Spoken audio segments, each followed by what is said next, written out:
Greetings, everyone, and welcome to the weekly live stream for the Restitutor Orbis channel. And I'm your host, Lucius Aurelian, and thank you for joining me as we explore the truth of the technology paradox, 18-something. I'd like to extend a greeting to all viewers, all Prime Explorers, and all others joining us. Thank you for being here on this fine Saturday evening or wherever it is, whatever time it is in the land where you are. And I'd like to start this all with a question. And that question, of course, is what technology paradox? What exactly are you referring to? Aurelian, are you just off in left field again, saying that there's things happening when they are not in fact happening? Well, as part of that question, does anyone know what exactly we're looking at in this image? What exactly is being displayed here? Now, if you follow the John Levi channel, you may have a pretty good idea, but does anybody want to venture a guess, or they just outright know what object we're looking at and what use it could possibly have? I mean, yes, of course, we see the usual construction with what would be considered masonry construction. Oh, Chimichanga there ventures a guess. Mausoleum. Not a bad guess. Yeah, you could say it's a mausoleum. No, officially, it's not a mausoleum, but I could see why. Oh, there we go. Kathy and Jamie, it's some sort of kiln. Doc Shelley saying it's a furnace.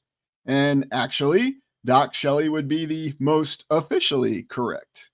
Good guess there with Jeffrey as a brick oven. So I'll just cut right to the chase. This is an early blast furnace. And a blast furnace, officially, is a type of metallurgical furnace used for smelting to produce industrial metals, generally pig iron, also known as crude iron, which in summary is used in the production of steel. So essentially our entire modern technology, everything that we do, it doesn't matter what nation you're in or where you are, revolves around making pig steel, or excuse me, pig iron, crude iron that is eventually formatted into steel. It all starts in what is called a blast furnace. And what we're looking at here is an early blast furnace. At least that's what we'd expect. Now, going back to some of the explorations you've probably seen on the John Levi channel and others, where he takes a close look at different lime kilns, and we have all these kilns all over the place.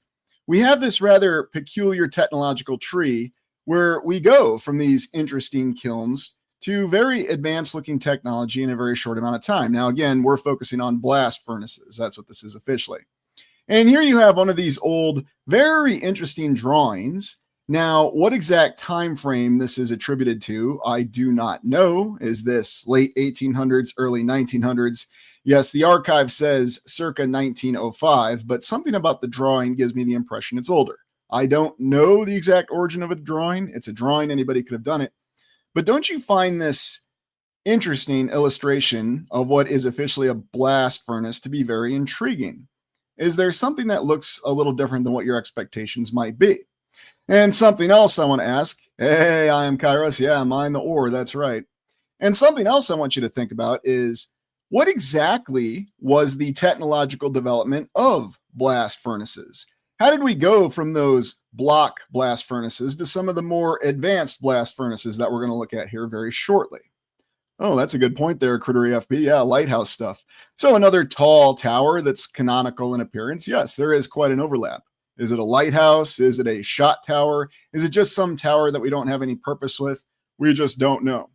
But I thought it was intriguing that we hadn't explored this yet. And with the recent technology video, I happened across this, and I really wondered about blast furnaces, because a lot of people who don't, how shall we say, have the open mind to explore things the way that we necessarily do often question blast furnaces. So we've seen that one.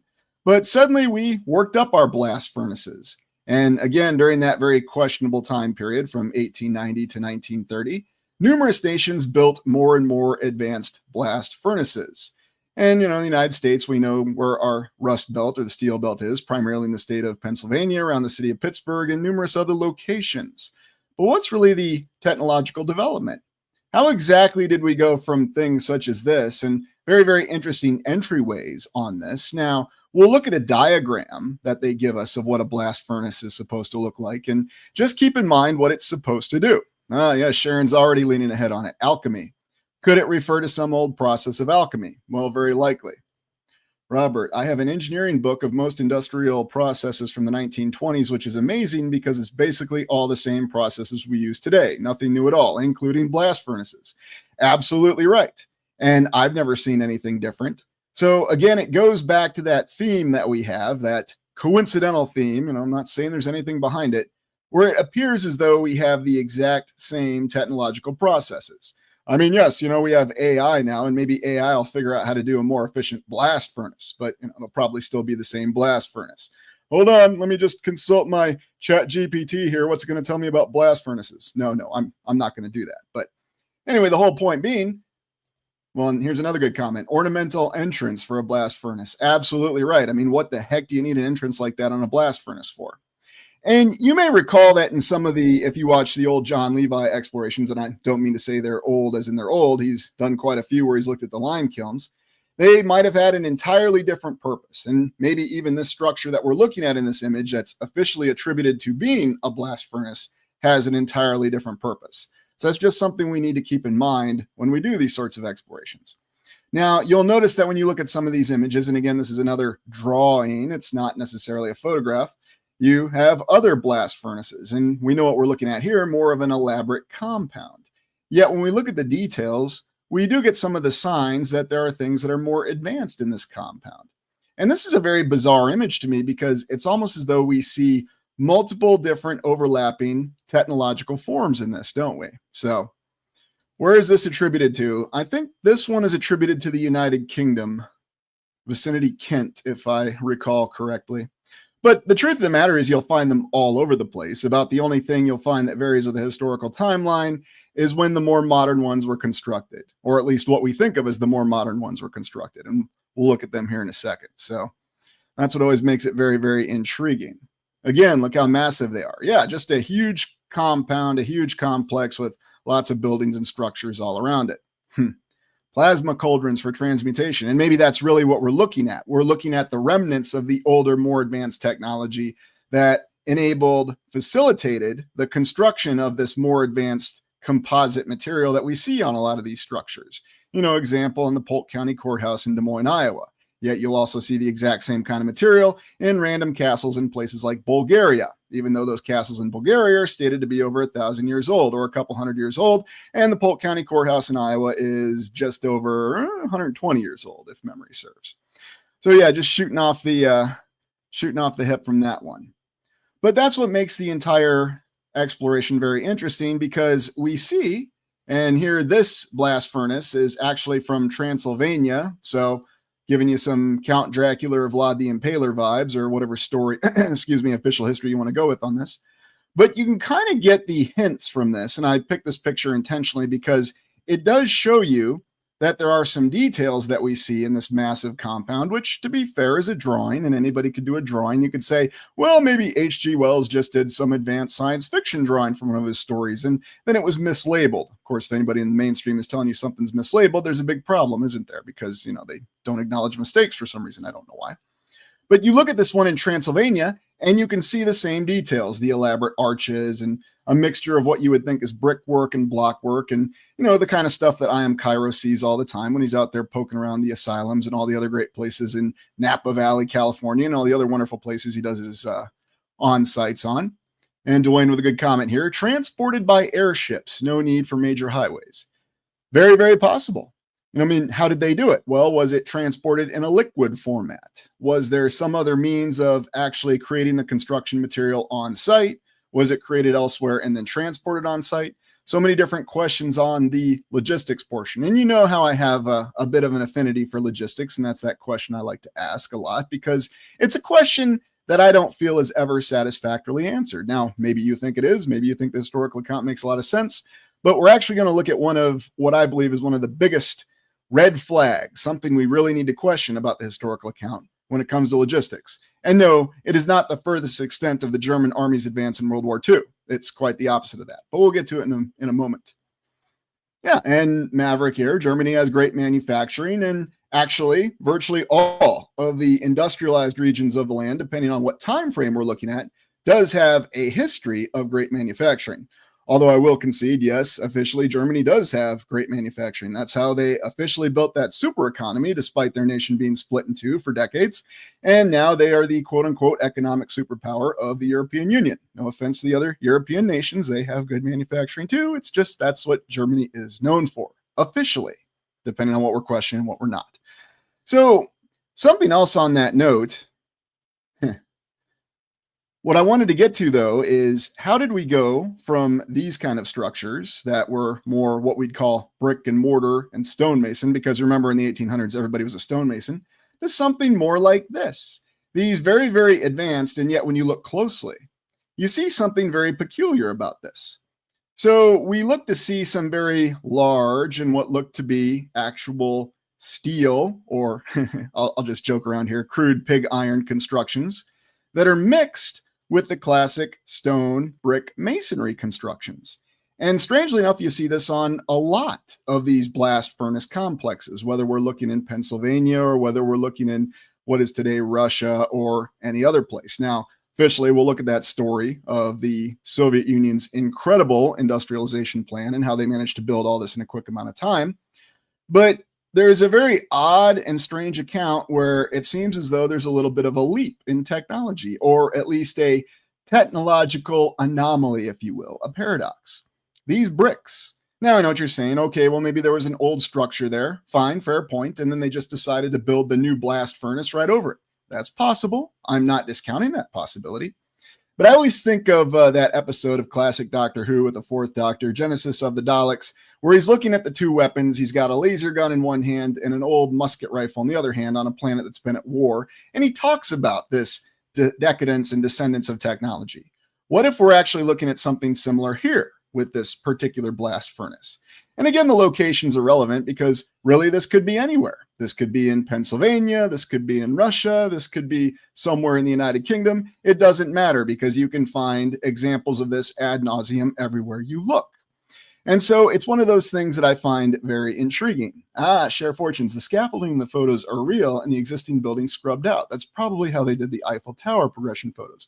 Don't worry, share fortunes. I've got a doozy for you here in a little bit when we do some image analysis. You know, it wouldn't be a technology exploration unless we did some image analysis. But great point on that. And so we go to this more advanced form of construction. And you see this in a bit of an anomaly here. So again, looking at what looks to be an older road, you know, how old is all this stuff right here? Well, you know, you'll just say, well, I'm sure they built it at some time, early 20th century, I would guess. But then you have the blast furnace. That's what we're looking at here. And what is very clearly a more modern blast furnace. But what's actually the timeline on the blast furnace? And you see, once again, it's built right on top of what looks to be a very, very old. Is it a concrete pad? Is it a brick pad? Is it made out of some other material entirely? I mean, we look closely and we do see what looks to be bricks. Yes, I'll acknowledge that. But if you were building your brand new blast furnace on top of an existing facility, wouldn't you want to do a new pad? No, I know it's always the same thing, whether we have a capitalist or a communist system. We're always trying to save money and do things on the cheap. Isn't that funny? That's just one of those coincidences about both of them. How dare you insult capitalism, communism? I know, but I challenge you. Show me any communist nation that ever operated without a currency, and show me any capitalist nation that ever operated without wealth redistribution programs. If you do that, then I'll believe in the totality of capitalism, communism. In the meantime, it's all just kind of systems on a spectrum, and it's all open to questioning. That's just my mindset on it. You make of it what you will. You know, if you're a big fan of those economic systems, all the more power to you. But what do you think when you really look at an image like this and you see this combined technology in this particular way? Yeah, reality, that's a great point right there. Almost looks like some kind of reactor, and that's a great comment, and I'm going to explain why. Because a lot of other people who, again, don't have the open-minded perspective, you know, there's nothing wrong with them. I actually appreciate the fact that they share this. They oftentimes think that when they look at these incredible blast furnaces, that's exactly what they are. They are a power generator or a reactor.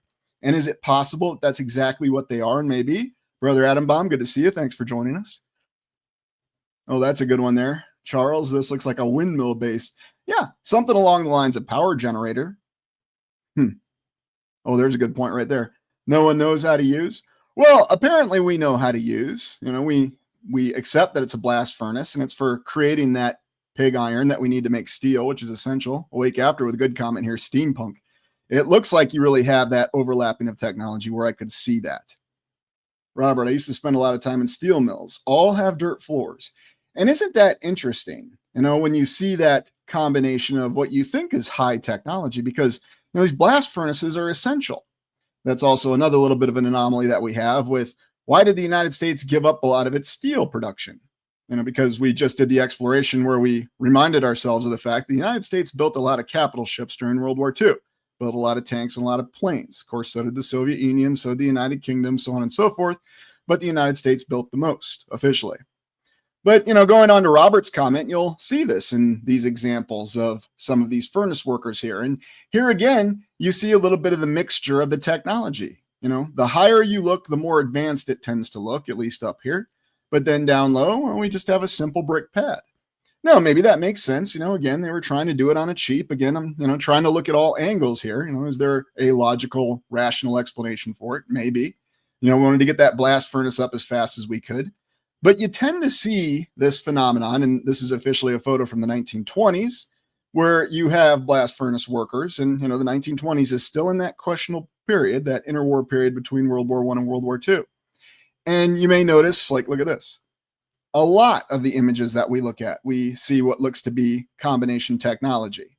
Now, you would think, we did have concrete. Remember, Edison had his mighty concrete company available in the 1920s. So why wouldn't they just establish concrete pads? Why weren't they just using that great stuff? I mean, they could use it in stadiums. Remember the stadium exploration and all the incredible stadiums that we still use today, the ones that are still standing. And Dallas with a good comment here. They use lots of electricity. There's a lot of infrastructure and a lot of design that goes into all of this. And so that's what makes it very intriguing to all of us. And so when we look further, we have some more surprising images. And this is what you'd expect to see, with the pig casting iron machine. I've seen this before. And yes, I suppose we could understand the rivets, but again, it goes back to that question, what came first? So was there a big, older, massive iron cauldron that we had, sort of like your old skillet pan that you've seen, and then we upgraded to this over time? That's what the official history would say. Or are we looking at something that is showing an overlap of older technologies that have actually degraded over time? So in the past, they could use this technology at a higher level. And going back to what Sharon alluded to earlier with the concept of alchemy, that there were other processes that we've lost. And so it's a lost technology. And that's why we can't make the same materials that we used to. Here we go. Look at the poser in the picture. Well, yeah, Casey, that's called blocking. You got to get your hands on your hips so you look really cool. I mean, wouldn't you want to look that cool if you were standing that close to something that hot? And I guess this is why we have all those legitimate questions about lack of safety standards in the time. Anyways. And reality elevator. Maybe these structures had multiple uses. And I think that is a very likely explanation.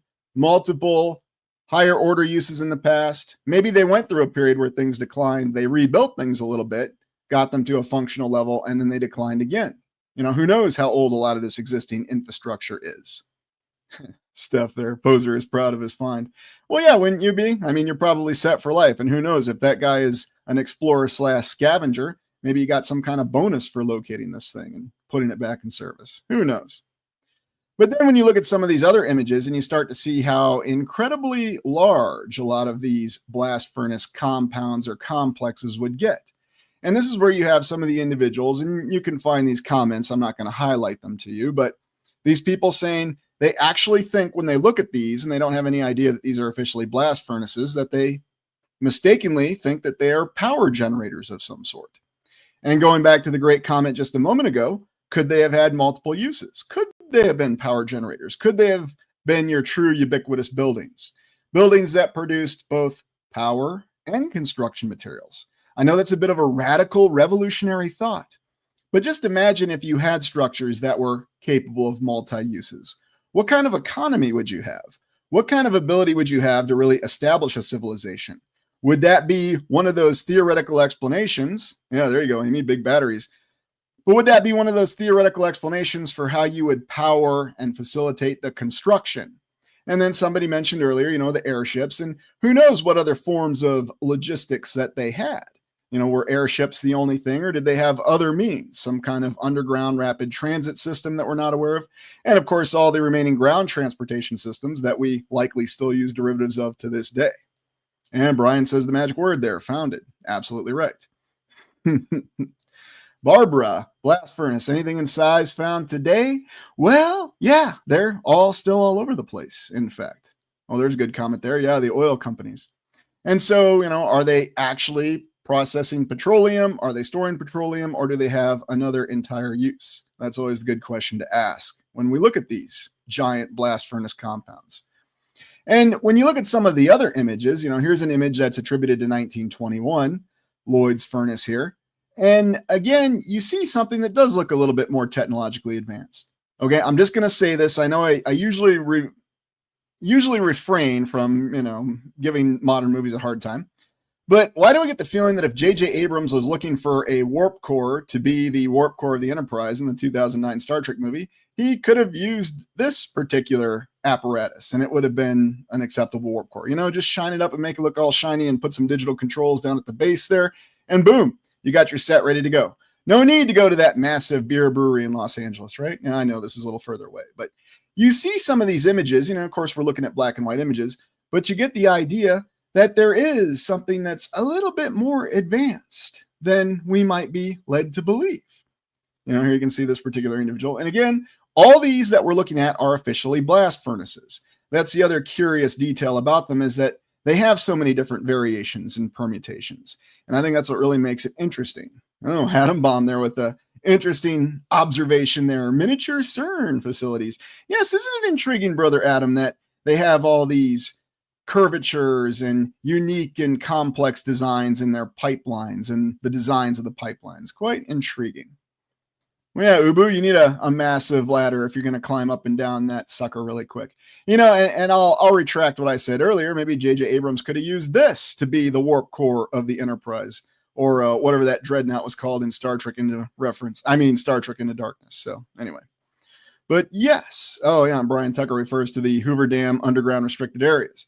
Oh, yeah. Well, the Hoover Dam is another one of those treasure troves. Are those really original generators, or did they have some other purpose? And so this is the kind of thing that I find very intriguing. And here's Sissy May with a good comment. There used to be a furnace for making red bricks in Texarkana, Texas. That's exactly what we're told it did, and maybe it did. But maybe it could do so many other things that we're not even aware of. Yes, thank you, Michael. It was the USS Vengeance. Oh, that ship had a name? I forgot. I mean, everybody knew the name of the Excelsior in Star Trek 3, but I digress. And so you look at these incredible blast furnaces, and here's one of the good examples. Now, I think, let me look at my notes here. This is the Kerry blast furnace in Pennsylvania, or is it pronounced differently? I don't know. Kerry. I sound like a Drac from Enemy Mine. If anybody gets that reference, extra points to you. But again, here's where you see this. Now, officially, this was constructed in the 1880s to the 1890s. And let me ask you, does this really look like 1880s, 1890s technology? And I know there'll be people out there that'll say, well, of course it does. We could easily build these things. We could build giant ships in the 1880s and the 1890s, couldn't we? Well, officially, no, we couldn't. We didn't build the large passenger liners that surpassed the SS Great Eastern until 1898, 1899 with the RMS Celtic. Or is it the Celtic? I'll stop being silly. But I mean, what do you really see in this image? Do you see that strange combination here with what looks to be an overlapping form of technologies? Oh, Barbara. Yeah, propulsion. I mean, could it have been some form of propulsion or something else? I mean, it's really, really bizarre, all the different places your mind can go on these. So, oh yeah, we've looked at those lovely winged angels at the Hoover Dam. Art Deco again, right, Brian? It's just Art Deco. That's the catch-all for everything. Reality Elevator looks like it'd be in an alien movie. Yeah, it'd probably work a little too well, so don't expect to see it in that new series. I have not watched that yet, and I have no intention of watching it. But hey, if you watch it and you like it, all the more power to you. Anyways. And right there, Southern Sky. Looks like concrete and piping. So giving you a chance to look at it, getting a little closer, here's where you really see it. So you have what looks to be all this brickwork. Some of the piping goes in the brickwork. But then clearly, this pipe right here bypasses the brickwork. So what exactly did they do? Was this particular facility built into this structure here? Or was this structure here built on the outside of the facility? Or was it something else entirely? And don't worry, we're going to look at the Kerry blast furnace. Yes, I'm being ornery with the pronunciation because, you go to certain places like Missouri where Versailles is Versailles. I just find it funny. That's why people talking about proper pronunciation just kind of make me laugh. But you see this, and you see this elaborate piping and what looks to be more advanced technology, certainly something that seems rather, dare I say, surprising for 1880 and 1890. And here's the image that was on the original title. And when you look a little bit more closely, okay, so here you see what looks to be this concrete pad, if that is indeed what it is, or the remnants of some other structure. I mean, what exactly happened here? I mean, we've got brick. We can see brick up here. At least we think we can. But what happened here to the base structure? Was this all originally one base structure, or was it somehow subjected to terrific forces? I mean, we have a very symmetrical line here. So I know if we were looking at rock formation, somebody would say, well, it's just signs of a natural rock formation. There was an ocean here, and that's how you explain the symmetrical line. I'm being facetious, of course, joking, but it's really, really odd because you see that, but then you look at the rest of the entire actual blast furnace itself, and it's as though you have a strange overlapping of technologies, a strange overlapping of technological capabilities. Yes, I suppose you could make the argument that we could do bricks easily in the late 1800s. You know, everybody was making bricks. They had brick furnaces everywhere. Who were the brick barons of the United States? I have no idea. I still haven't come across that one yet. I mean, you'd think somebody would be making bricks like mad fools. The only thing we have is they were made in St. Louis, and that's all you need to know. And of course, those facilities aren't around anymore. Unless, of course, in some way, shape, or form, these were the facilities that they made bricks. But I know what you're going to say. No, they're blast furnaces. That's officially what they are, and maybe that is what they are. Or maybe, just maybe, they did have the capability to make both. Great question. What is under there? Well, this facility is still there, so it might be on tap for a in-person exploration on site. Been a while since I've done some on-sites on some, how shall we say, challenging areas like this. And I'm looking forward to tackling it here relatively soon. Anyways, but you see things like this, and these are the kinds of questions that you have to ask. I mean, what about this facility over here? I mean, back here, this could partially be like a fort at any point in time. We've seen similar constructions on the old forts from the very early 1800s. Because, you know, don't let the fact the United States wasn't industrialized stop it from doing incredible things, because everybody was just very hard workers and everybody believed in America. And it didn't matter that they spoke all different languages and had different customs. They just got together really fast. You know, all those incredible things about America. But you'll see some other more advanced facilities, such as this one. And here, even when you look closer at them, you'll see that there, again, is that sign of technology overlap. Now, to be fair, there's not as much technology overlap in this one, although about the only thing that indicates it's a blast furnace, or you'd say it's a blast furnace, is some of the piping. So very intriguing, isn't it? And again, just showing different examples. Now, this is part of a compound. I think this is from the United Kingdom, if I'm looking at my notes correctly, where you have some of the original power generated for the blast furnaces. And of course, we know what this device is. We've looked at it many times. Yeah, looks pretty advanced for 1800s, early 1900s technology, doesn't it? I know. It was just a dynamo. It was just a generator. It's well documented that it was very easy to build these things. Very easy to build them very quickly and press them into service. Well, maybe. And I think I Am Kairos is on it very well. Repurposing. Yes. And you know, when you go back and you watch some of those movies from the 1970s where they didn't seem to be cognizant of such things, you'll actually see a lot of technology like this inadvertently featured in the films. Such as, oh, I don't know, Soylent Green, you know, the actual Soylent Green factory, or the Soylent factory. When Charlton Heston's character Thorne infiltrates it, he sees a lot of machinery like this. Well, look up the filming location. You might be a little surprised where they actually filmed that very dramatic scene. Soylent Green is people. Sorry, I can't do my Charlton Heston tonight. Losing my voice a bit. Can't imagine why that would happen. But then looking at this other one, and here is where you really see that very strange amalgamation of technology.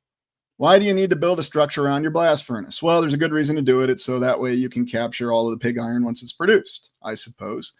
But it does give you this feeling that you have all of this technology that's been wired together. And dare I say, and maybe I shouldn't use this word, but I will, jury-rigged. In other words, people who didn't exactly know what they were doing were working on getting something, anything of it, functional again. I mean, that's really what I'm seeing. Barbara with a great comment here. So possibly everything is re-engineered to apply to current resources processing. Very, very likely, Barbara.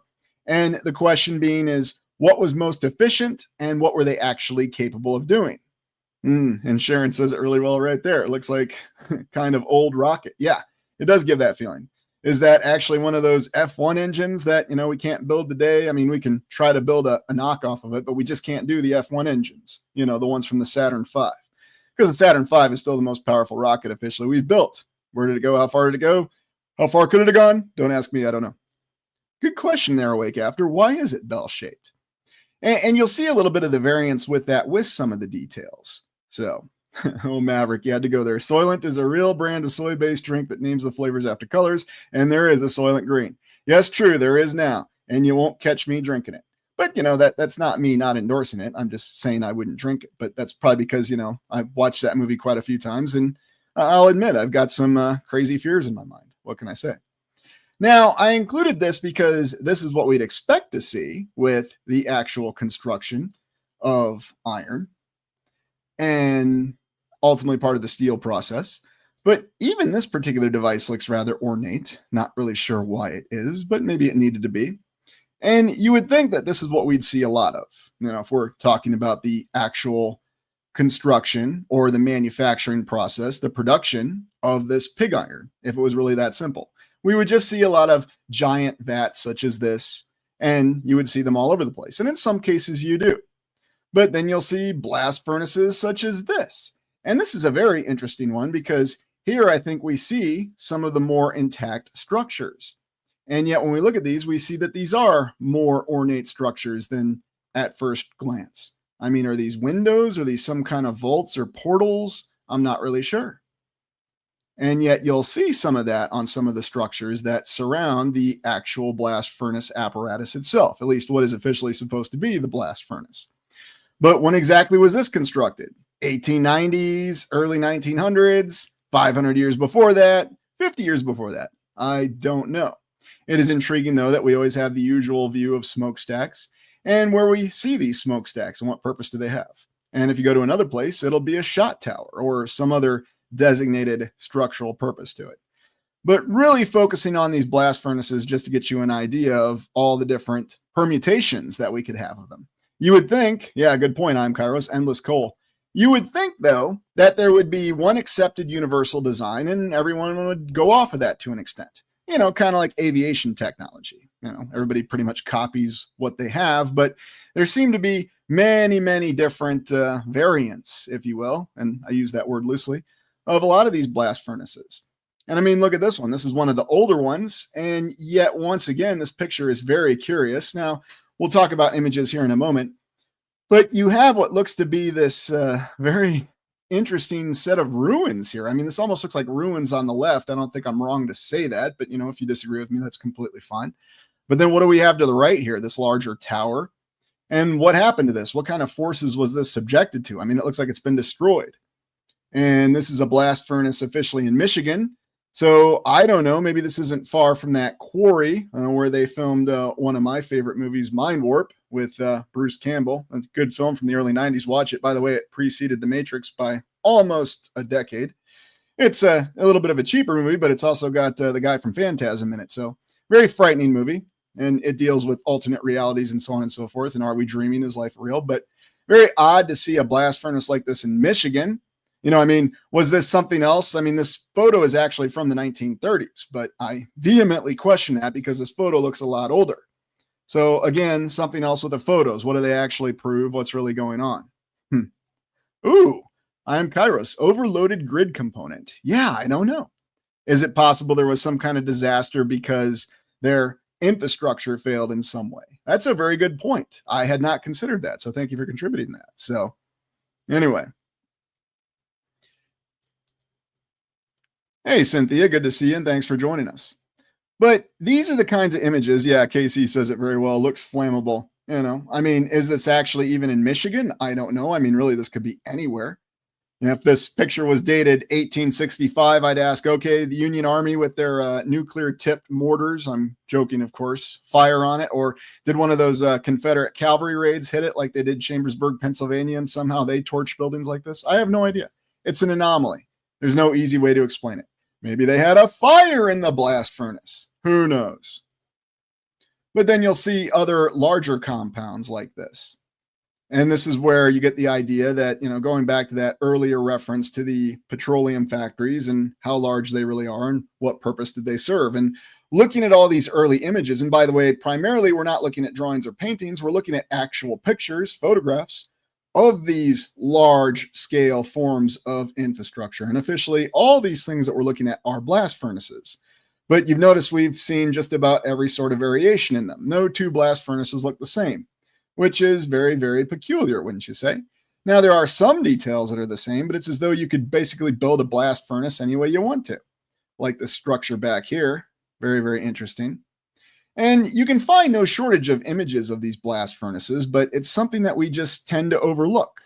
Probably for the longest time, how we overlooked all the old world buildings when we walked through the state capitals, the county courthouses, and everything else. Oh, fire insurance money. True, but who needs insurance money when you can just type a number in a computer and have that money, or just take out a, no interest loan? I'm kidding. I'm just being facetious. Yeah, insurance money. Good explanation there. Good comment too. So, ooh, Eric, carbon. Yeah, I don't wonder about that. Different kinds of components that may have been mixed together in other sorts of ways that we don't really understand. And again, you'll see more advanced infrastructure on this with some of the piping, and then of course the more elaborate stairways. Hey, look, they got a handrail, nice and safe, so you can walk all the way to the top of that beauty. And what exact purpose does that serve? Well, don't worry, we'll look at a diagram and we'll tell you exactly what it does. And another one of my favorites, looking at the Kerry one again from a different angle. And then you'll see older blast furnaces like this, which, you got the little chimney over here, and then you've got these elaborate entryways, which of course, for some reason, have to have the cool brick arrangement on them. Now, is it possible that these older structures serve some other purpose entirely? Yes. And am I of that theoretical mindset? I am. But just to be direct here, the mainstream account tells us that these are the original blast furnaces, just like the old lime kilns that John Levi's looked at. Officially, they're lime kilns. But could they have had some other purpose entirely, given their location and how remote a lot of them be? Yeah, good comment there, Casey. Looks like faces. It sure does. It really, really makes you wonder exactly what's going on with the composition of the brick walls and everything else. Oh, Will Steele here. Looks like a dam. And maybe it did have something more to do with hydroelectric power or some other form of power we don't even begin to understand. And Scott says it right there, built to last. Absolutely. I mean, who knows how long these things are going to be standing? Who knows how long they've already lasted? That's why I vehemently question if they're only 100, 150 years old. They look to be a lot older, but maybe I'm just imagining things. And then here's Sean with a great question. How did they build the factories if they needed materials for the factories? Exactly. How did they build to the megastructures that they did? That's always the big question that we have. And then you'll see other variants such as this, where you've got the mix of the more modern blast furnace and the old brick buildings. And I've got no shortage of these. But then you also see some that still have the combination, where it looks like they do actually have the structure right here that I'm talking about, the structures that we saw in the drawings. So what exactly gives? I mean, did they have the same purpose? Are we actually looking at something that's not really a blast iron furnace, but perhaps a remnant from an earlier era of one of those ubiquitous power and material production buildings? Now, again, that's a theory. I can't prove that, but it seems to be that these structures in these locations have a lot of importance to them. They were preserved, and as Scott said, it's infrastructure built to last. And who knows what exactly it came through.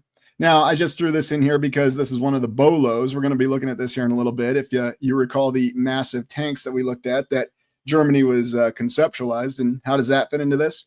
Well, when you look at the scale of construction of these factories, these blast furnaces, it suddenly makes you realize that there are scales that might be beyond our comprehension. I mean, here you see what looks to be a more modern and current one, but then officially it's a little bit older.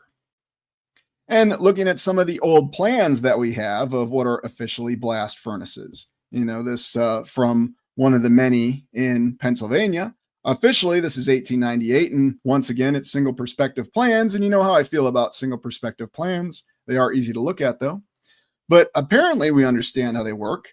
I mean, again, is this something from, here you'll see plans circa 1931.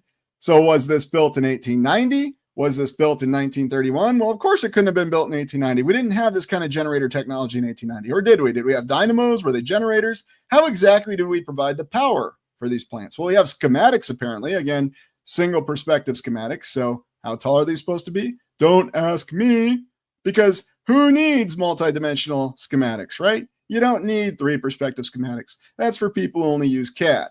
Now you got AI that'll do it for you. But, then this is the Cambria Iron Company. So blowing engine house, circa, I love this, 1873, 1898, 1910. So what was built in 1873, 1898, 1910? Well, look at each of the plans and they'll tell you. Again, single perspective plans.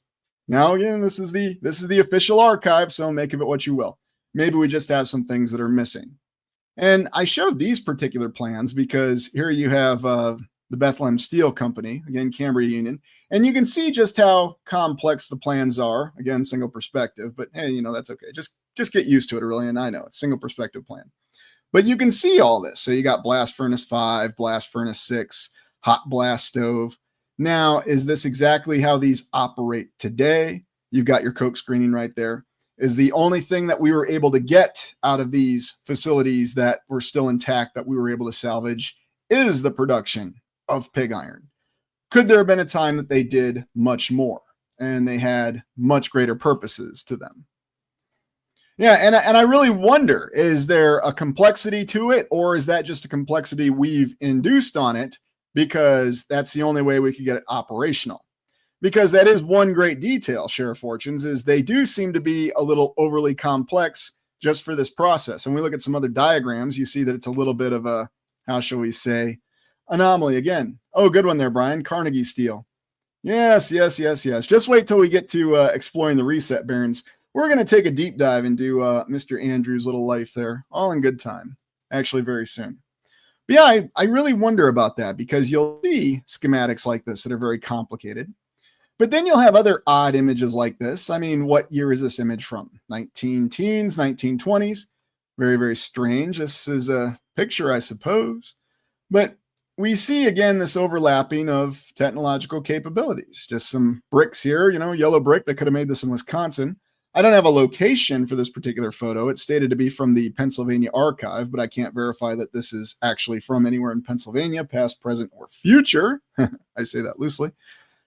But again, you see something that looks to be a little bit of an amalgamation of more advanced technology built on top of more rudimentary technology. So very intriguing that it comes up so many times. And thanks, I am Kairos. And yes, please hit that like button. And thank you, everybody, for joining this exploration. And I'm just rolling with this because, you know, I haven't really taken a look at blast furnaces. And I think it's something enjoyable to take a look at on a live stream with everybody, just to see all the nuances and details. You know, KC933 here with a great one, giant spark plug. Yeah. I mean, is it something else entirely that we're not even beginning to imagine? You know, part of a larger, dare I say, apparatus that operated over vast expanses of the land. Are we only seeing components of it, which each of these entire complexes? You know, going back to that earlier comment, Germany rebuilds after the war. So yes, very, very interesting how quickly Germany recovered after World War I and was ready to go into World War II. Although, if you recall from the exploration we did earlier this week, their industry didn't reach max production until 1944, when the conflict of World War II is pretty much already decided. Now, is this a picture? Is this a sketch? Is this an amalgamation picture or sketch? I mean, it looks like a sketch to me, but again, very, very impressive facility, blast furnaces with port facilities. Well, that makes sense. I mean, that's where you'd think all the blast furnaces and metal production would be, near the water where you could easily transport it. So why aren't all of them right off the water? Well, it's by a river, right? That's good enough. Yeah, that's what people will say. This is one of my favorite ones. An abandoned iron furnace in Jackson County. This is the type of iron furnace which flourished 50 years ago, burning charcoal instead of coke and working with local ores. Yeah, does that really look like any kind of furnace, or is that just some brick building that we put some shanties around? I mean, I really don't know. I mean, it looks like shanties. That could be my old barn that I grew up not too far from that fell over in the first nasty windstorm. Back before they called them derechos. They never called them derechos back in the 1970s or 80s. Just an observation. But then looking at something like this, and you can look at the details in an image like this, again, another blast furnace, and you can see that there seems to be something a lot more advanced about all of it. What exactly do you need all this detail and nuance? It's just like all the detail that we see in the old quote-unquote Gothic cathedrals, and even the churches, and we'll look at one in Germany that we've looked at before. Why do you need all this elaborate decoration? And really, that's what it looks like. I mean, is it just to make it look more imposing? Look, if we're going to be making iron, pig iron, our structure, our blast furnace needs to look very imposing because that makes better pig iron. I mean, maybe, you know, if my car is clean, does it run faster? I don't know. But it's really, really odd, all the effort that went into this. And this particular image, you know, this is an image of many different blast furnaces. This is just to give you an idea of how many different permutations that you can have. with blast furnaces. Yeah. Dr. Goss there. Yeah. Big alchemy set. And maybe that's what all these are. Or these are actually components of a larger machine, something that we just don't even understand. Oh, good one, I'm Kairos. Yeah. I mean, could they have produced stuff like that, or, helium, or maybe even some more advanced materials?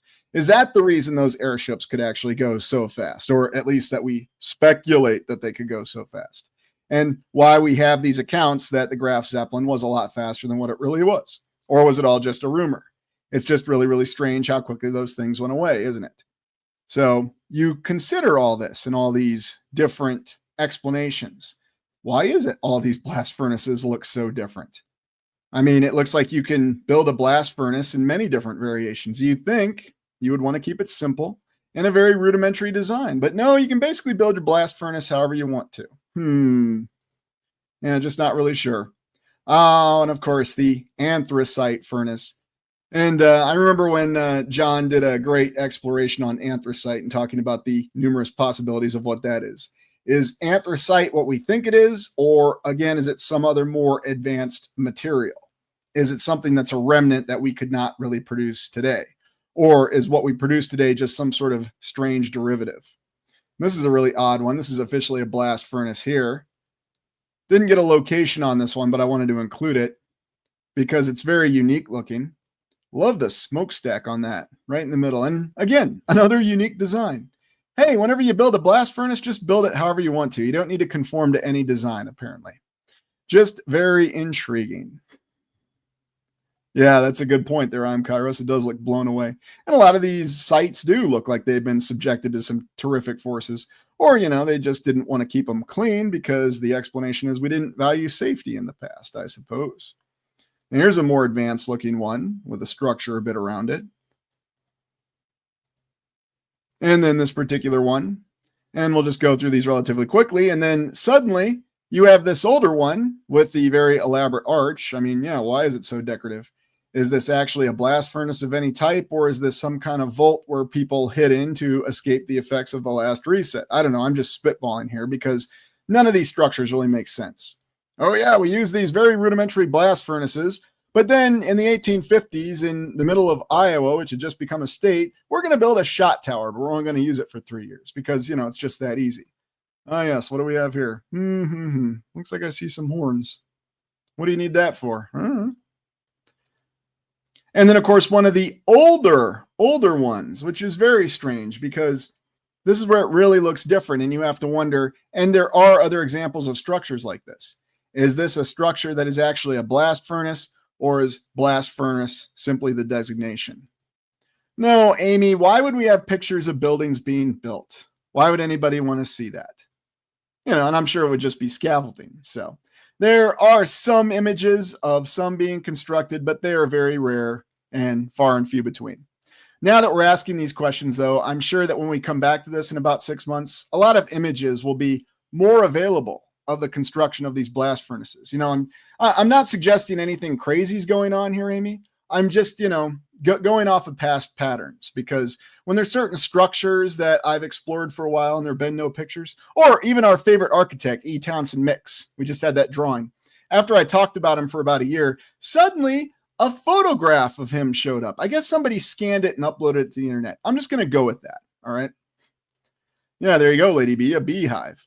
And what state do we have that the symbol of? I don't know. I'm forgetting that state. And I never watched the movie Snake Eyes with Nicolas Cage. By the way, I got a great Nicolas Cage reference coming up here in a little bit, so just hang with me. But yes, you'll see this really strange structure. And then you'll also see some more panoramic images. Now, this is the Great Blast Furnace in the Soviet Union in 1931, part of one of Stalin's many 5-year plans. And we're going to take a little closer look at that. And then here's our diagram of how these blast furnaces work, apparently. So is it a rudimentary design? Why do you need to have all these elaborate and complex arrangements of these pipes if this is all it is?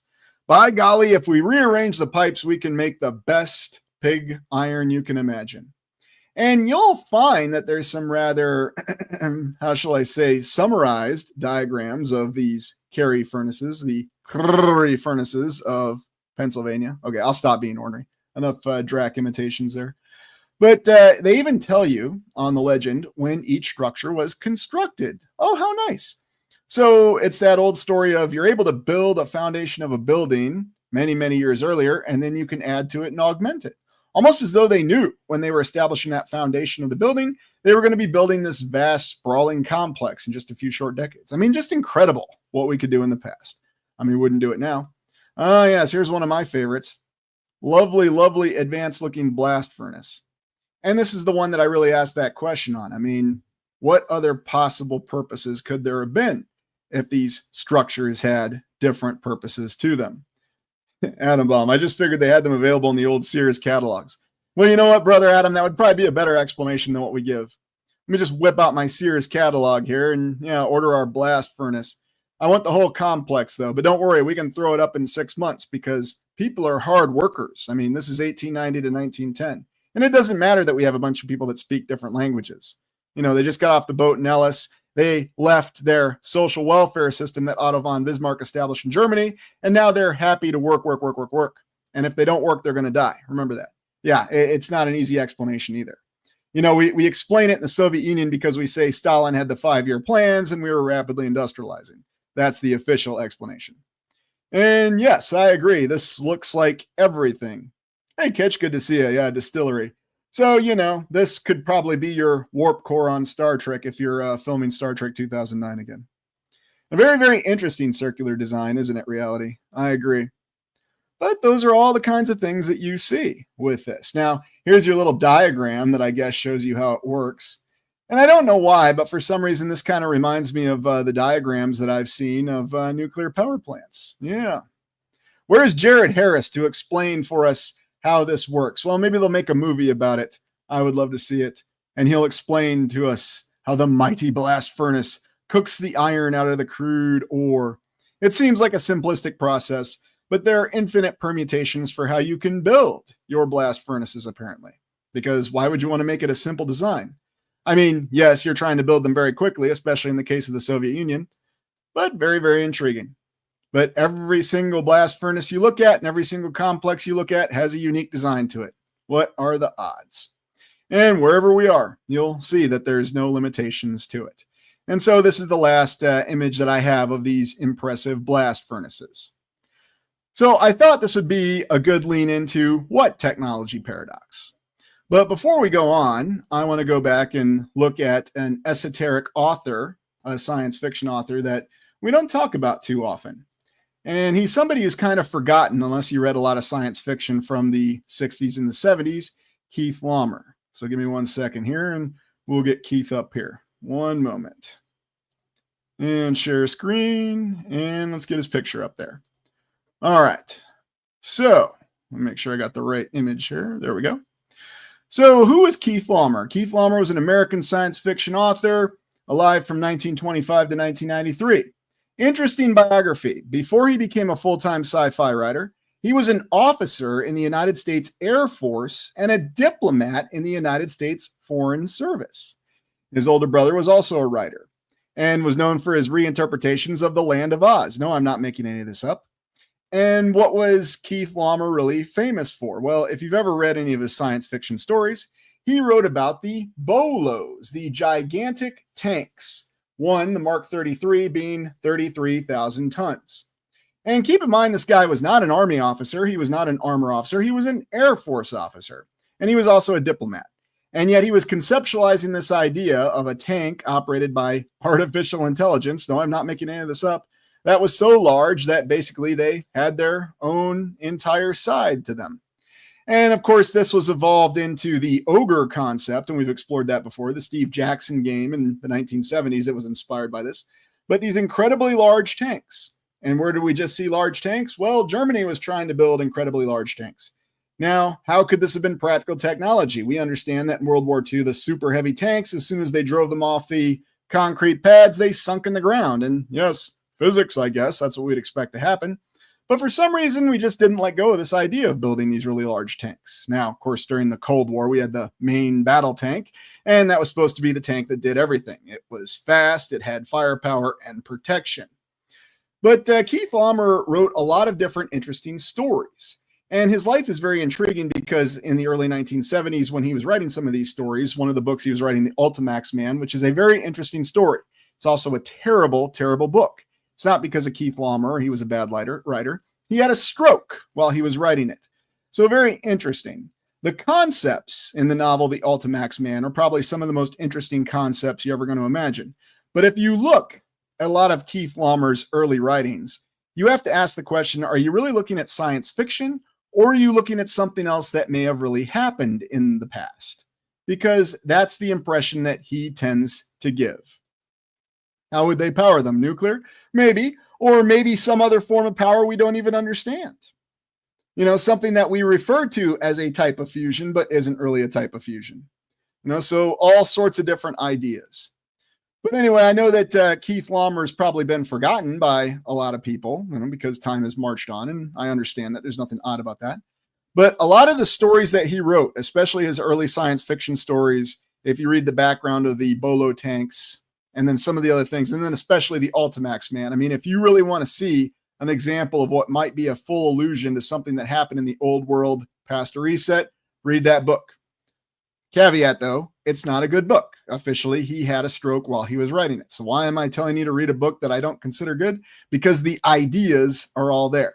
And so you know how it goes. Maybe you're not going to get those ideas out unless you write a book like that.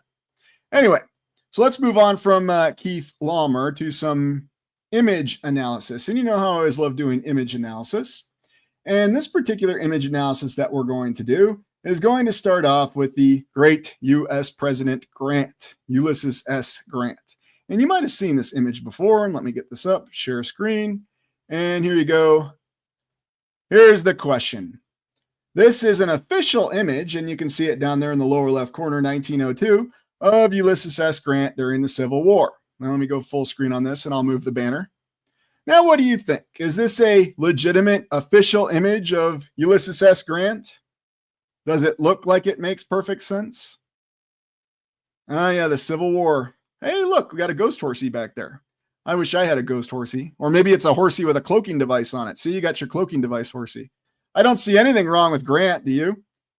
Or his horse right here, or how it fits with the rest of the image.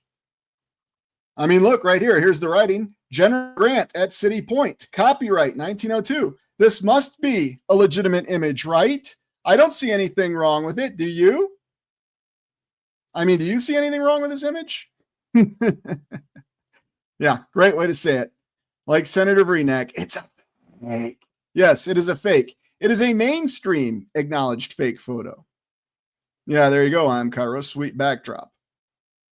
And it's very interesting because this particular fake is actually a compilation officially of this image. Now, this is really strange because this is supposedly a picture of Confederate prisoners of war. This is where we got the cloaking device horsey or the ghost horsey. And then you've got people just standing with stacked arms. I mean, are these prisoners of war or is this a formation? It's really odd. And what, they're being guarded by these Union soldiers here who are just sitting and smoking and joking like everybody seemed to do during the Civil War. Hey, maybe that's where that army saying came from. Everybody was smoking and joking during the Civil War. Didn't seem like there was much of a war to be fought, but maybe there was. Who knows? And what they did, of course, was they took this picture of Grant and took the head from it. Gee, I don't see anything wrong with his hand here. No, it looks very real and awesome to me. I mean, this is a legitimate picture of Grant. And then, of course, they took this other Union general on his horsey and put these three together, and voila. So that's what the mainstream said happened. So the mainstream is admitting that in 1902, somebody was making composite images of the Civil War because, you know, Grant looks really cool when he's on his horse in front of these prisoners of war, I guess, who have their arms all stacked. I mean, you know, one of the first things you're supposed to do is disarm prisoners of war. But, you know, I mean, yeah, let them keep their arms. There might be some threat, or maybe we're going to convince them to fight for us. I don't know. I mean, the Civil War was really strange when you really look at it. And I mean, you look at some of these other images. This is apparently an image from the 1890s taken by a spy camera at location undefined in the United Kingdom. Very, very odd detail on it. But what's really the story with these cameras? What kind of camera technology did we have available in the 1890s? And of course, here's this other little trick that's been well known. What happens when you take a picture of a picture? Now, I'm just using the cell phones because it's the easiest way to show this and how this happens now. But let's say I had a camera, an old camera, and I took a picture of a picture. So I had an old camera and I took a picture of this picture. And if an expert was analyzing my picture of a picture, if this was a composited or image that was created at the time, would the expert be able to tell from my picture of a picture that this was a created image, or would they be stuck? No, it's actually a legitimate image because they couldn't see that the original picture, which they had no access to, was a composited image, or like this. So if I took a picture of this picture and presented it, then what would the photo expert say? Well, I see no defects in this image. I mean, clearly we look at this image and yes, we see all kinds of interesting things. Yes, it's the cloaking device horsey because of the exposure time. And then we've got ghost figures here, but then we can see some other figures moving. So I have no idea what the heck's going on. The technology is limited when it needs to be. There's other explanations that just don't make any sense. Yeah, but that's something that we come up quite a bit. Exactly. So anyway, so thank you for hanging with me so far. I know this has been a little bit more of a interesting exploration. Let me get up our next image that we're going to analyze here. And you'll love this one because I've been waiting to cover this one for a long time. And we'll take a quick break, give you a chance to relax a moment and let your minds cool. But we're going to be taking a look at a little, and I say that term loosely, church in Germany. Yes. So anyway, with that, we'll go on break and we'll see you in 2 minutes. And thank you for joining me. And before we go on break, please be sure you hit the like button. And we'll talk about this very incredible church and its rather extraordinary story. So hang with me and we'll see you in 2 minutes.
Okay, give everybody a chance to get back on, and we're going to move on with our image analysis here. And thank you, everybody, for sticking around. So what are we looking at here? Yes, the incredible German church, Ulm Minster, saying it in the English way, or Ulm Minster to say it in the German way. Yeah, I'm kind of confused on my German, so don't give me too hard of a time, okay? I have all the utmost respect for German names. But it's a Gothic church located in Ulm, in Baden-Württemberg, Germany. It was originally built as a Catholic church, but became a Lutheran church in the 16th century. And of course, the build date on this is another one of these incredible churches that they did the groundbreaking on 1377, and then they kind of stopped building in 1543. And then they came back to it and finished it in the 1800s, just like the great Cathedral of Cologne. So yes, let me move off the banner here so you can see it a little bit better. But they don't actually consider it a cathedral. It's just a church. Anyways, many interesting images of it. And for a time, 1890, right after they finished the tower, and like all old world buildings, it looks like it's surrounded by scaffolding, I suppose. Gothic, what else would it be? And you may recall what we were talking about earlier with the blast furnaces with more advanced technology on it. Yeah, that's what it looks like I see here. But remember that this tower portion was completed in the 1800s, the 19th century, because when else would it be? And for a time, this was the tallest building in the world. It's not even a cathedral, it's just a church. Ah, yes, yes. And here is this incredible image. And let me make sure you can see this really well. Yeah, I don't see any problems with this image. Do you? Hmm. Yeah, it does look like a power plant, doesn't it? Very, very good point. Oh, good one there, Brian. Yeah. There's all those strikes, labor relations, problems left and right. Oh, yeah. Does Clara have anything to contribute it? In Ulm. Und Ulm. Good one. Yeah, tiny trees. Yeah, I don't really know what to make of this. I mean, we look a little closer. Oh yeah, these people look really real.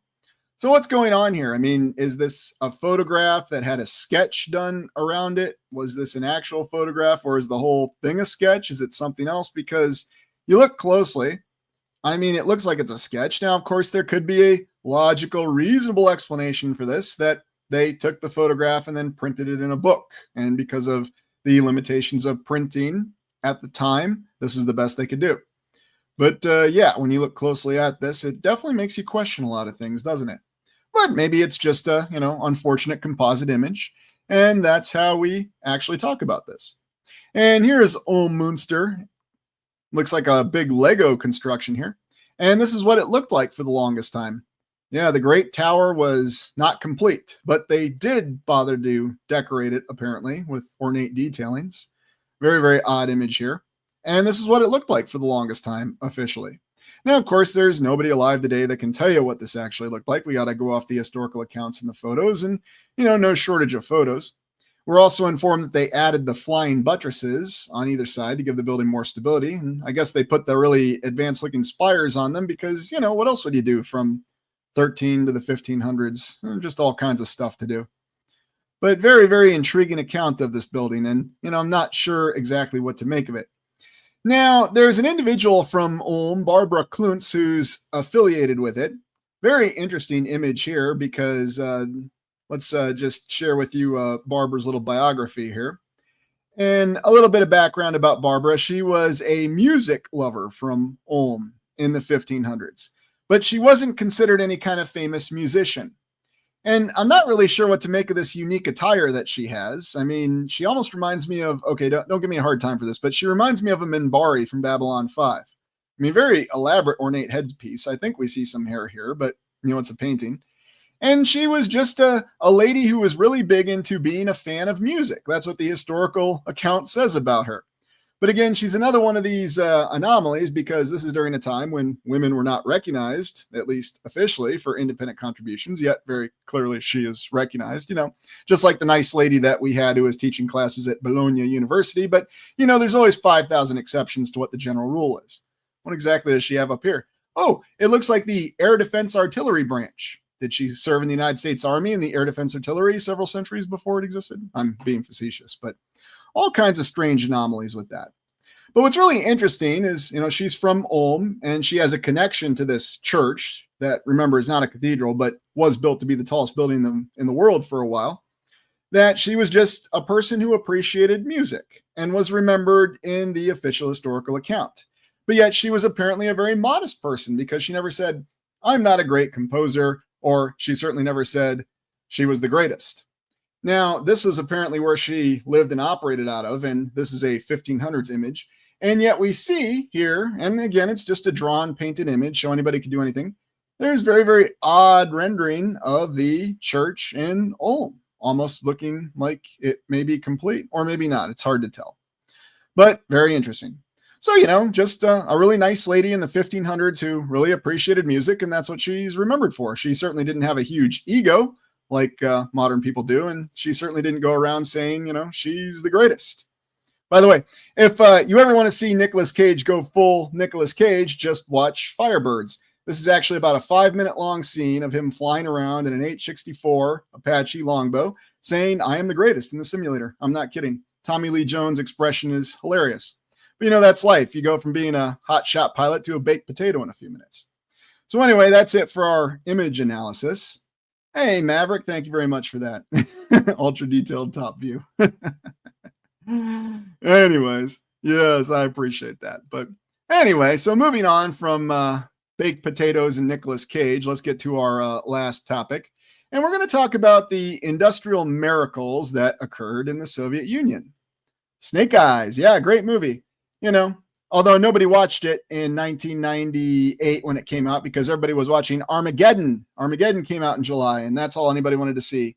Big explosions and flying really, really fast through space. It was exciting. Anyways, so let's talk about the industrial miracles of the Soviet Union. And it's something I've wanted to approach for quite some time because, we sometimes overlook some of the great things that they accomplished and achieved in the Soviet Union. And I will admit, this is quite an achievement. Now, official history says that the industrialization of Russia before it became the Soviet Union took a little bit of time. They didn't exactly have their rapid industrial revolution. What it was, according to official history, was some foreign investors wanting to intervene, and there was a little bit of industrialization, but they lagged behind. But then once the communists took power after the Bolshevik Revolution, Stalin came into power and he started his 5-year plans. And out of the blue, they built a lot of these cities where they apparently seem to have all of these incredible factories that they built in a very short amount of time as part of the 5-year plan. So bringing industrialization out of nothing, they had many of these great blast furnaces, Steel City, Tankograd, all these cities that they repurposed. Although curiously, you'll notice that a lot of these cities do have examples of old world architecture in them. Very, very strange. I mean, we've got a portal window here. So it kind of makes you wonder exactly what was going on. Were these cities that the great Soviet superstate built in a very short amount of time? Or did they find them and salvage them? I don't know. I'm not meaning to question the official Soviet historical account. I would never think of doing such a thing. I'm just pondering questions because it is very, very impressive how the Soviet Union, not only did they manage to industrialize, and they really started that in the late 20s, early 30s, but then right before World War II, and then when World War II started for them, when Operation Barbarossa caught them completely by surprise, because those sneaky Germans managed to park about 4 million soldiers and thousands of tanks right on their border. No. To give the Red Army credit, they did report it. It was just ignored. I guess they thought it was a training exercise. But regardless, they managed to recover from this surprise attack that was terrifying, and they relocated a lot of their factories to the Urals. So not only did they industrialize in a very short amount of time, they managed to move their factories while they were under attack, no less. And so that's why I find this little story here from World War II so incredibly amazing. Because, I talked about the very incredible difficulty of the German army to advance as far as they did, with most of their lines of logistics still being horse-drawn wagons. But even more incredible than that was the Soviet Union managing to move their factories out of their industrialized area to the east to the Urals. Now, is that really what happened? Well, that's what the official history says happened. But they managed to pull all this off.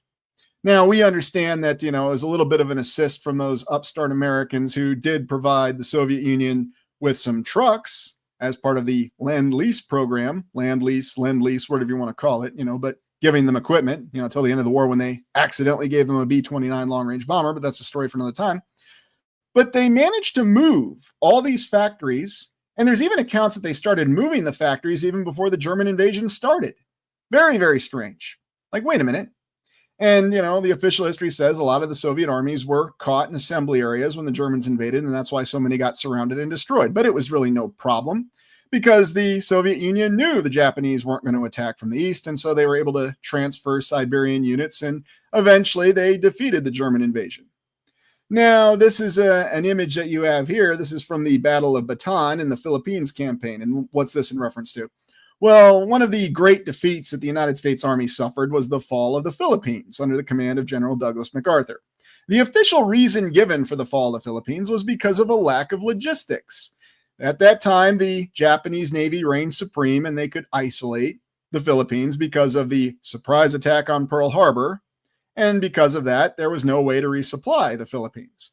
But because of the defense plan, they ended up compromising a lot of their supplies.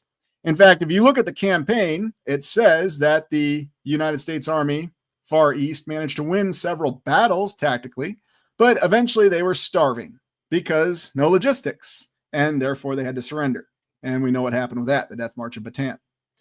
But it's intriguing to think that at the start of World War II, before Pearl Harbor, before the German invasion in 1941, the Japanese did have a plan to move into Siberia and advance deep into what is the Soviet Union. However, there was this little battle called Khalkhin Gol because guess what? The Soviet Union was not surprised by the Japanese maneuvers. In fact, they sent several armies to counter this, and they decisively defeated the Imperial Japanese Army in the Battle of Khalkhin Gol, where basically you had Soviet armored mechanized formations maneuvering around Japanese infantry units primarily and destroying them. After this battle, the Japanese didn't want to have anything to do with the Soviet army, and therefore they never went on their way to this advance again. They decided to go south through China all the way to Burma. So just very, very interesting that the war ended up that way. But these were some of the facilities that the Soviet Union rapidly constructed in the 1930s. And some of these other facilities, they rapidly moved while they were under an invasion, no less.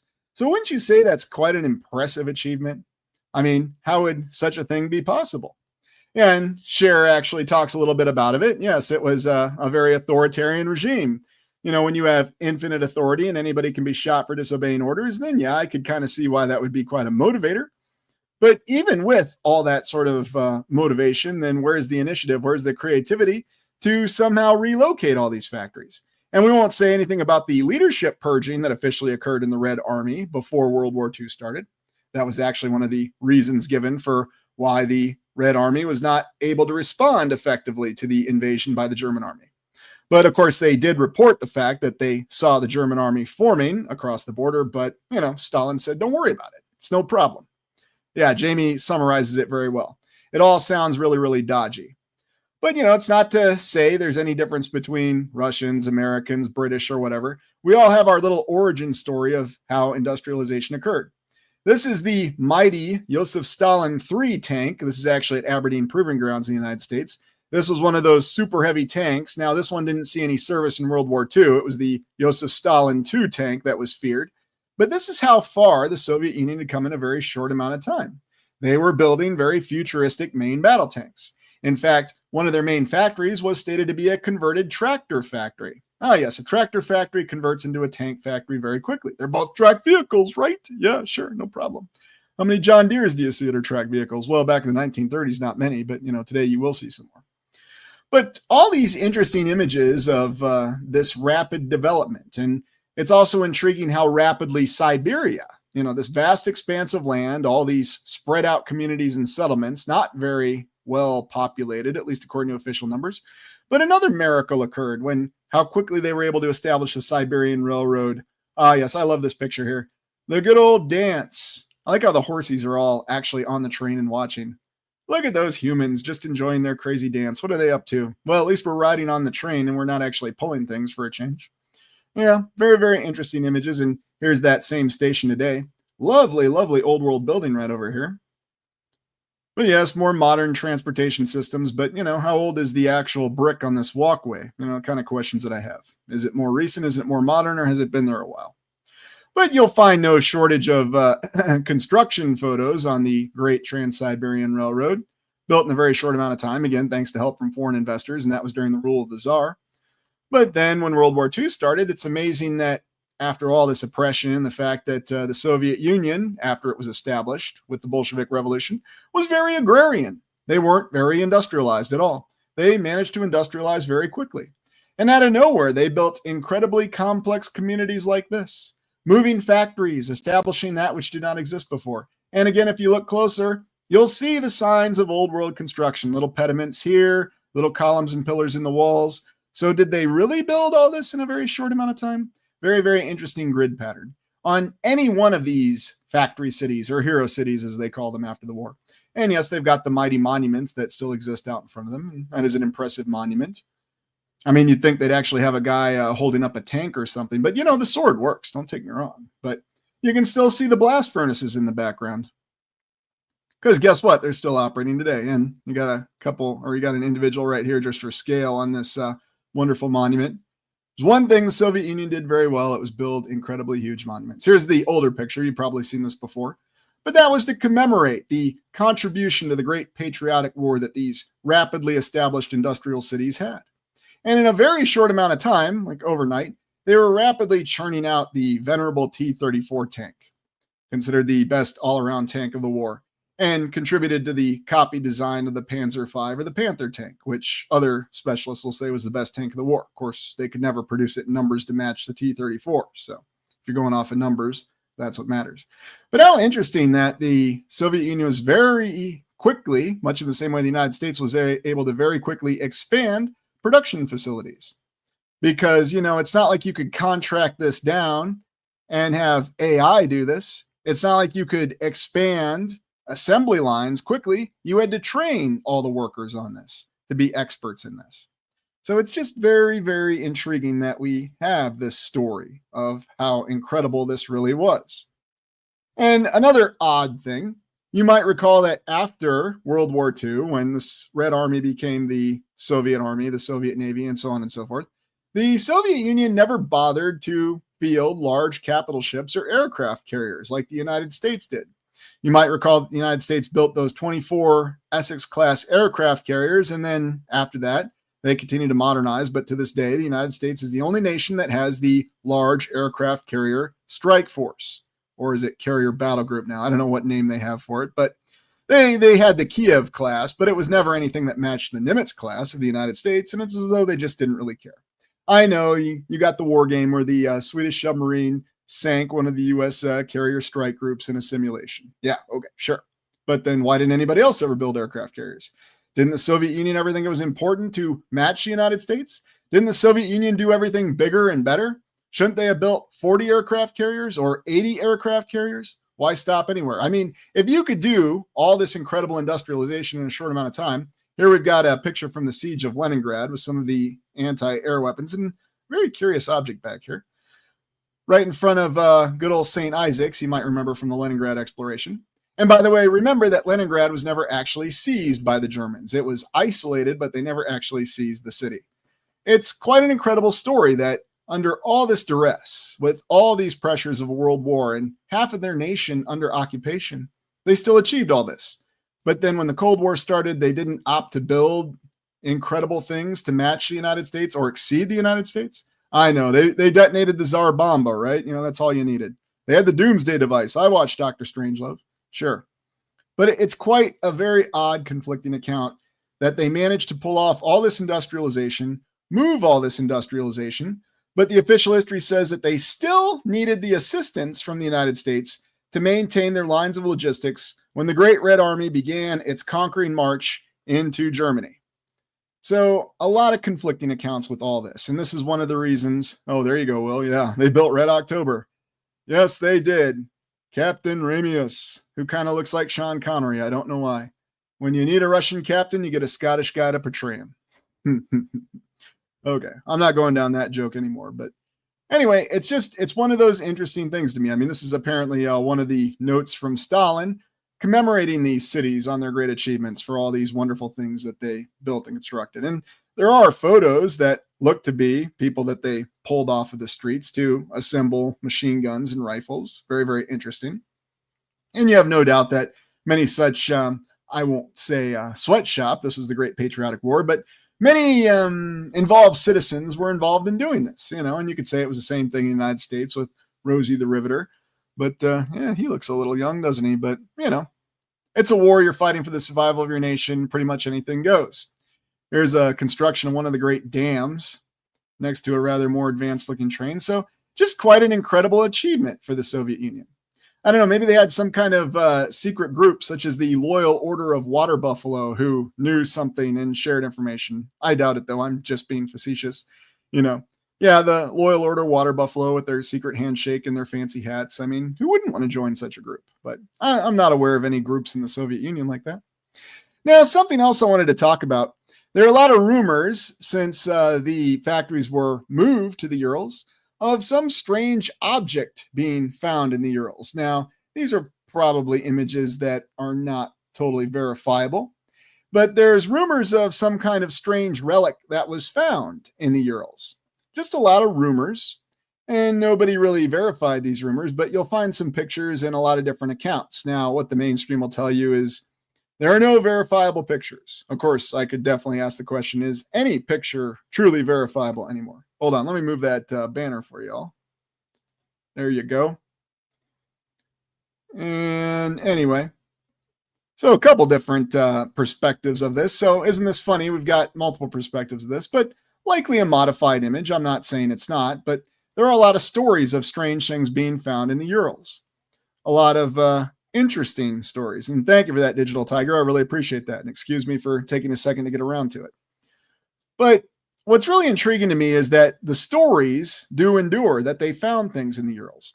So what if that's really an indicator that what was a massive salvage? And maybe as part of the salvage with all those factories and hero cities that they had in the Urals, it wasn't moving their factories, but what they had was they had all these older facilities that they managed to get operational. And they'd been working on them in the 1930s. And that was really the 5-year plan. And fortuitous timing, they just happened to get these factories and facilities operational in time. I don't know. Maybe I'm spitballing and maybe it's just completely crazy. But you might remember our good buddy Brian Dunning, Mr. Skeptoid himself. And something I'm going to say about Brian Dunning is he would no doubt say that you shouldn't even consider these stories because this is very obvious a fabricated image. He does have a point. However, the stories do endure, and there's lots of different perspectives of strange things happening in the Urals. We won't say anything about the Dyatlov Pass incident. We've already talked about that. But something about Brian Dunning, if you ever listen to him. Yes. Brian Dunning sentenced today to serve 15 months in prison for receiving a lot of money in fraudulent commissions. And he pleaded guilty. Now, later, to be fair to Brian Dunning, he did retract this and say he was under duress to plead guilty. He really wasn't guilty, but he pled guilty to save himself and his family from more terrifying consequences. But there's just something I want to remind you of whenever you have somebody who is saying something and they expect you to give their credibility total consideration. That with the appropriate amount of coercion, whether it's a carrot or a stick, in this case, it was a pretty big stick. If somebody will say anything to preclude an outcome, then you really can't trust anything they say.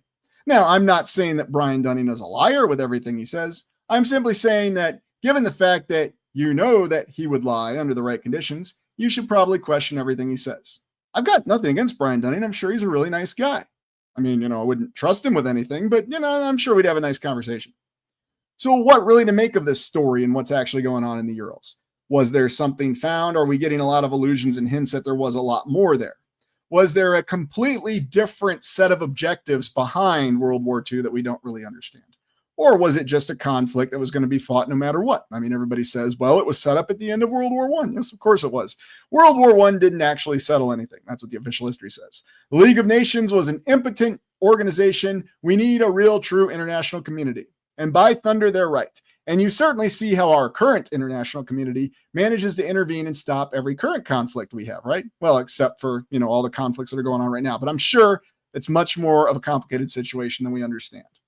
Anyway, I hope you enjoyed this exploration. I know it's a little bit different than what we normally do, but I really wanted to look at this technology paradox. How exactly did this development from these incredible and amazing, wonderful blast furnaces that we looked at, how did that occur?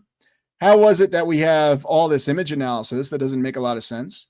And why is it we have this incredible story of rapid industrialization in the Soviet Union, an incredible story of moving all of these factories during an invasion, no less, and yet for some reason after World War II, the Soviet Union didn't seem to care about outproducing the United States in certain things, like, I don't know, aircraft carriers? I mean, yes, you could say they had an incredibly large land army, but then, we saw what happened with that.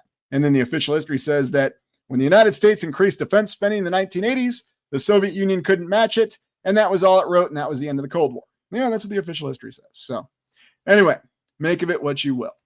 Please hit the like button before you go. Appreciate everyone being here, and I hope you enjoyed this exploration.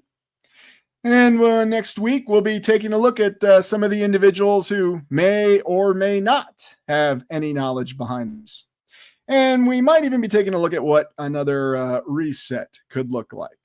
I'm not saying there's one imminently, but what would a generic reset look like? Anyways, thank you for joining me, and please hit the like button before you go, and we'll see you on the next exploration. This is Lucius Aurelian signing off. Take care wherever you are.